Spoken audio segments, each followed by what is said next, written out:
All right, you have your wings finished, and now it's time to put on the border foundation round. All this round is, you're working single crochets around the entirety of the shawl, the entire way around. The reason for that is single crochets create a nice even edge where there isn't one. It's even, won't say it's not, but it's not as even as you want it to be along row ends. So we're going to work single crochets around the entire shawl to make sure that we have a beautiful even edge along one side, and then we have a beautiful edge here to work the border into, right? So here's the single crochet border round, and here's the border worked out from that. All right, now this is the second sample I made, and I left the stitch markers in so you could see how I'm going to count this off. Stitch counts in this round are super important, and I have this laid out in the instructions. In the pattern, it looks this way.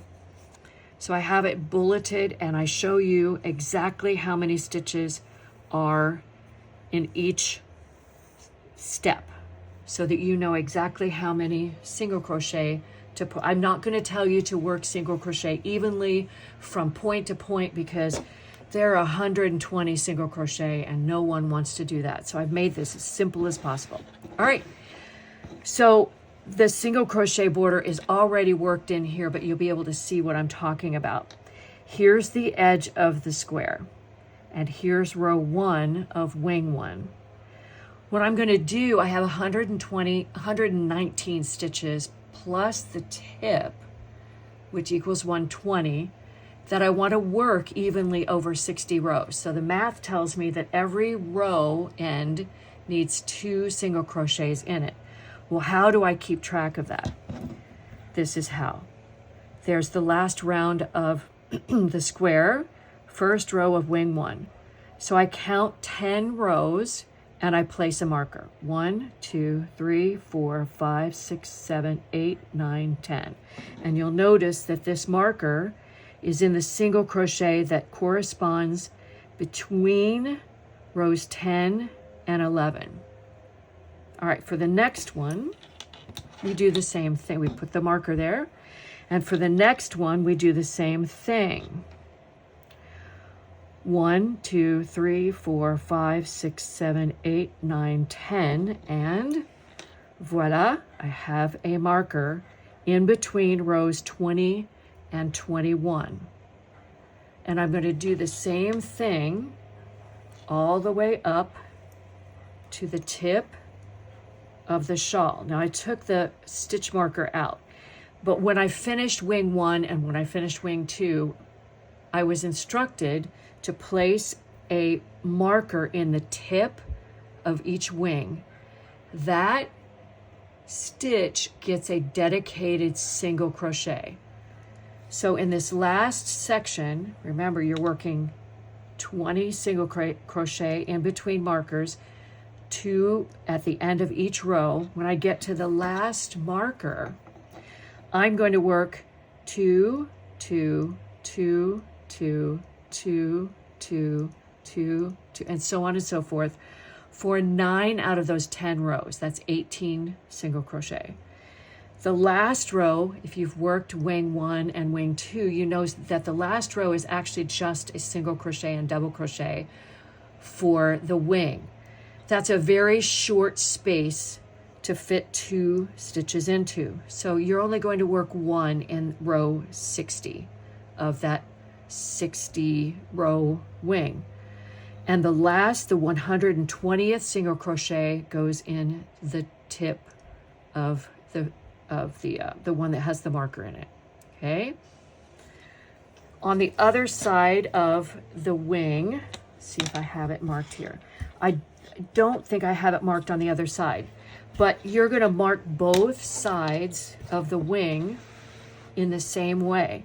So across from this, there should be a marker here because this is 20 rows, 10 rows, sorry. right, so you're going to work the same number of single crochet along both edges of the wing. And what we do with the right side facing, how do you tell the right side? You go back and you look at your center square. If those loops on the top are facing toward you, you are looking at the right side. So you go up to the tip of the wing. And for the border round, foundation round, we're starting at the tip of wing 1, working 1 single crochet in the tip where the marker is. Remove the marker and then place it back in the stitch after you've done that. That way you can, if you lose track somewhere, you can always go back and count between markers to make sure you have the correct number of stitches. So tip, then we're working 19, then we're working 20, 20, 20, 20, 20. And we're back down here. All right. The next thing we do is work a single crochet, work 1 single crochet in the end of row 1. And then we're going to work 2 single crochet in the space between wings. Remember, that space between the wings is the one that the marker is in. So there are going to be 2 single crochets in that space. And then we're going to do the same thing with wing 2. You see my markers are here. 120 stitches. Now all of this is listed. It'll be on the website in the blog post for the free pattern. It's listed in the pattern, the premium PDF. And the premium PDF also includes a diagram that shows you exactly how many stitches to place where, so you don't have to guess. All right, but they're listed in bulleted form so that you just make sure that once you've finished a bullet, count the stitch. Once you've finished the next bullet, count the number of stitches, just to be sure, because your border on the bottom side of the shawl is critical to have the correct number of stitches. Okay, so that's how we put the border round on a single crochet. When you get to the end, back to the tip of wing 1, you'll join with a slip stitch to the very first single crochet you made. It's a lot of stitches, but trust me when I tell you, it's well worth the effort because it creates this beautiful foundation for the border and a beautiful edge for the top edge of your shawl.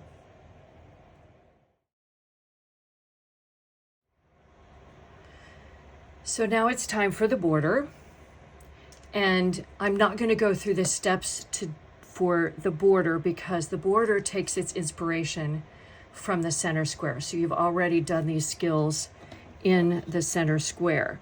So if you look, there are 4 rounds to the border. This one is the single crochet chain 3 that we did, I think I forget which round it was, but you set that up. This is why it's so important to have the right stitch count, because you want to make sure that you end up on the other end of wing 2 with the right count. Okay, so single crochet chain 3, single crochet chain 3, that's row 1 of the border. Row 2 is exactly what we did in the center square.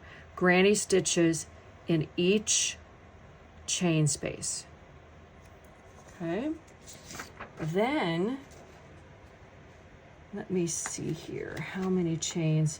You can read the pattern, but I guess it's chain 3 again, but this time we're using the double crochet. Remember that from the center square. So row 3 is double crochet chain 3, double crochet chain 3, double crochet chain 3 all the way across the row, and you turn.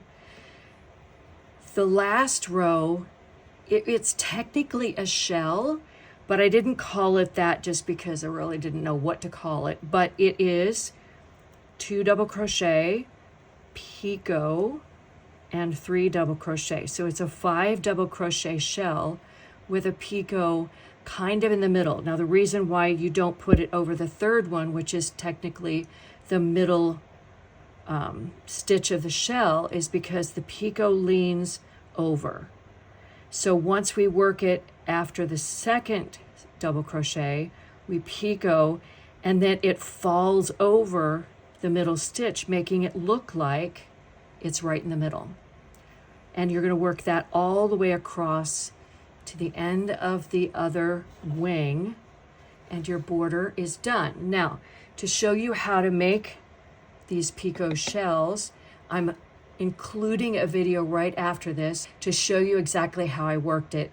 You'll be able to see there how to make that shell and how to get it worked into that chain space. Once you're done with row 4 of the border, you want to pin out your shawl, so you'll need a lot of blocking boards and a lot of blocking pins, but pin it out. Be sure that you don't pin the border down, because notice it has a little bit of a ruffle to it, and we want to retain that ruffle.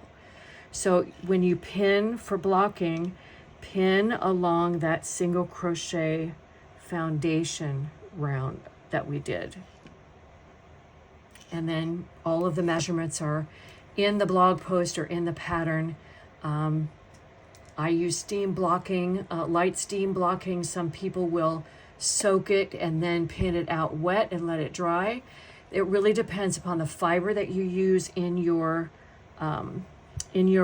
shawl as to what blocking method you use. But I highly recommend that you block it, because the double crochets will be fine. But where it really benefits, let me get the right side up here for you, is the center square. The center square looks gorgeous with all of those stitches opened up, blocked out. You'll love the way it looks. All right, that's it. Remember, right after this is how to do the picot shells, and then that's it. I hope you enjoyed making this shawl as much as I did. It's just one of my favorite pieces. I hope you enjoy wearing it too. Thanks, everybody. Okay, to the final row of the border. I promised you I would show you how to do the picot, and here we go.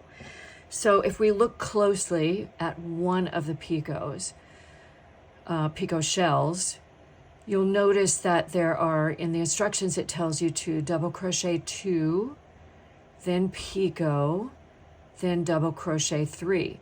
Now, that may seem counterintuitive because it makes it seem like the picot is off center.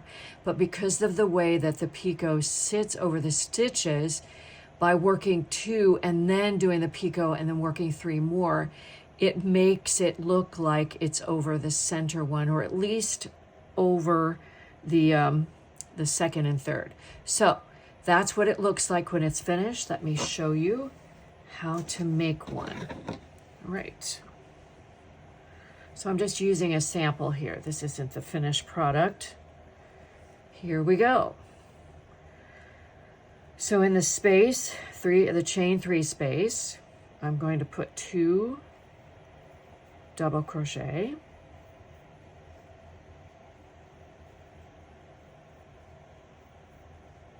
All right. Then I'm going to work a picot, which is just chain 3.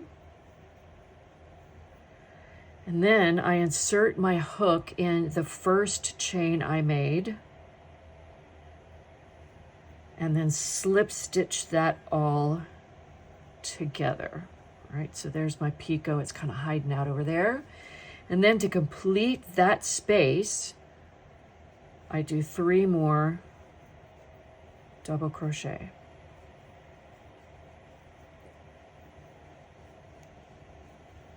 And there you have it. That's what it looks like. So you can see the picot ends up sitting right over that 3rd stitch right in the middle, even though we made it over the 2nd stitch. That is it. Good luck. Make it all the way to the end, and that's it.